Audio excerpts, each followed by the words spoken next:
ሰላም እንዴት ናችሁ? በጌታ የተወደዳችሁ ዛሬም አጠር ያለ ቪዲዮ ለመስራት ወደ እናንተ መጥቻለሁ። ይህ ቪዲዮ በጣም ይጠቅማችኋል፣ ተከታተሉ። በተለይ ተስፋ ለቆረጣችሁ፣ ተስፋ ቢስ ለሆናችሁ፣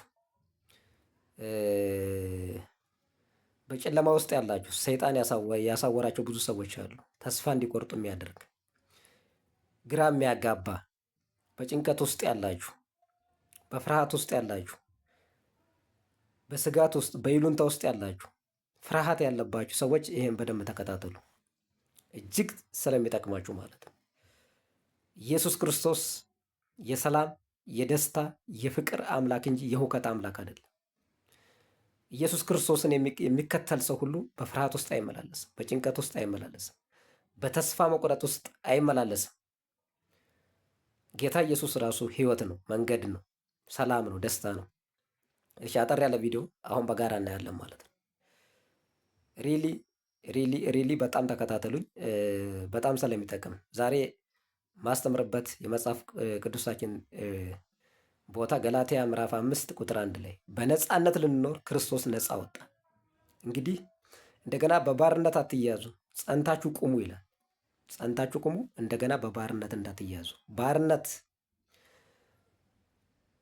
ከባርነት ሲል እዚህ ጋር ምን ማለት ነው?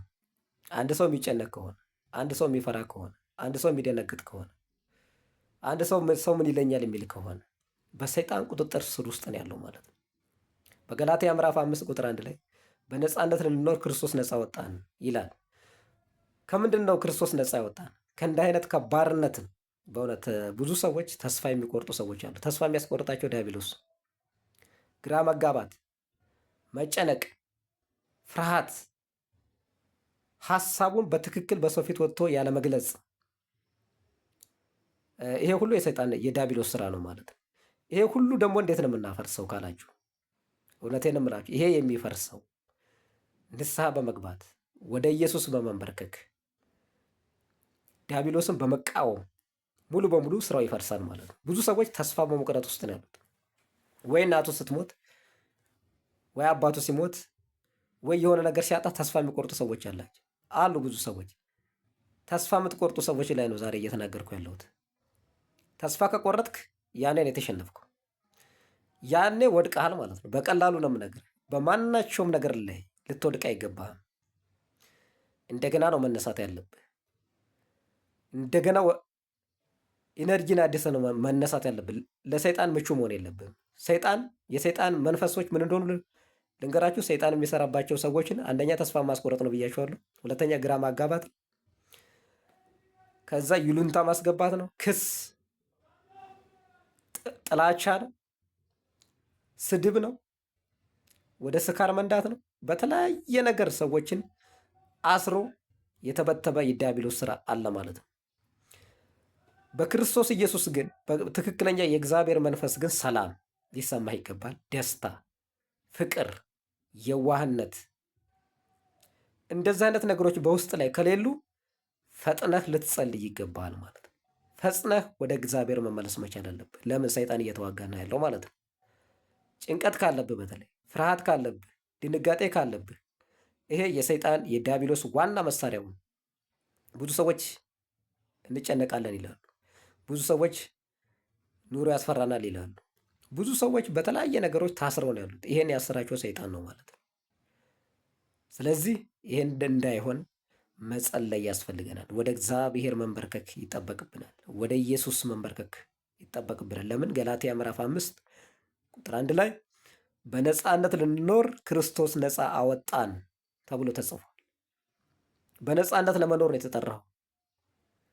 ግራ ለመጋባት አልተጠራህም። ከጨለማ አገዛዝ ክርስቶስ ነፃ ሊያወጣ ነው የመጣው ኢየሱስ ወደዚህ ምድር ላይ። ስለዚህም የምትጨነቁ ሰዎች፣ ተስፋ የምትቆርጡ ሰዎች ካላችሁ፣ ተስፋ የሚያስቆርጣችሁ እናንተ ውስጥ ያለ መንፈስ አለ ማለት ነው። ሰይጣን አለ፣ ዲያብሎስ አለ። ተቃወሙት፣ አፍርሱት። የእግዚአብሔርን ቃል በማንበብ ስራውን ሁሉ ማፍረስ መቻል አለባችሁ ማለት ነው።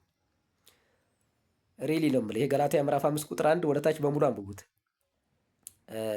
በእውነት እጅግ አስገራሚ ነው። በተለይ ተስፋ ለቆረጣችሁ ሰዎች ኢየሱስ ክርስቶስ ተስፋችን። ተስፋ የቆረጥክ ጊዜ ያኔ ተሸንፋል ብያለሁ። ስለዚህ ይሄ እንዳይሆን ደግሞ ወደ ጌታ መመለስ፣ ወደ ኢየሱስ ዞር ማለት ይጠበቅብናል ማለት ነው። ወደ ክርስቶስ ኢየሱስ እንመለስ፣ እሱም ወደ እኛ ይመለሳል። በጌታ በኢየሱስ ክርስቶስ ስም ዛሬ እንግዲህ አጠር ያለ ቪዲዮ የሰራሁላችሁ፣ በተለይ ተስፋ ለቆረጣችሁ ሰዎች ተስፋ እንዳትቆርጡ። ሰይጣን ዓላማው ተስፋ ማስቆረጥ፣ ሰዎችን ግራ ማጋባትና ማስጨነቅና ወደ ሞት እንዲሄዱ ማድረግ ነው። ስለዚህ ይህ እንዳይሆን ጸልዩ፣ ወደ ጌታ ተንበርከኩ፣ ማታ ጸልዩ፣ ጠዋት ጸልዩ፣ ሌሊት ጸልዩ። ክርስቶስ ይረዳችኋል፣ ኢየሱስ ይረዳችኋል ለማለት ነው። የተከታተላችሁኝ ሁሉ እጅግ አድርጌ አመሰግናለሁ። ይህ ቪዲዮ ከተመቻችሁ ኮፒ ሊንክ አድርጉት፣ ሳብስክራይብ አድርጉ። በዩቲዩብ ላይ የምትከታተሉ ሳብስክራይብ አድርጉ። ጠቃሚ ስለሆነ ለሁላችሁም ስለሚደርስ ሳብስክራይብ አድርጉ። በጌታ በኢየሱስ ክርስቶስ ስም ስላዳመጣችሁኝ እጅግ አድርጌ አመሰግናለሁ። በኢየሱስ ስም አሜን።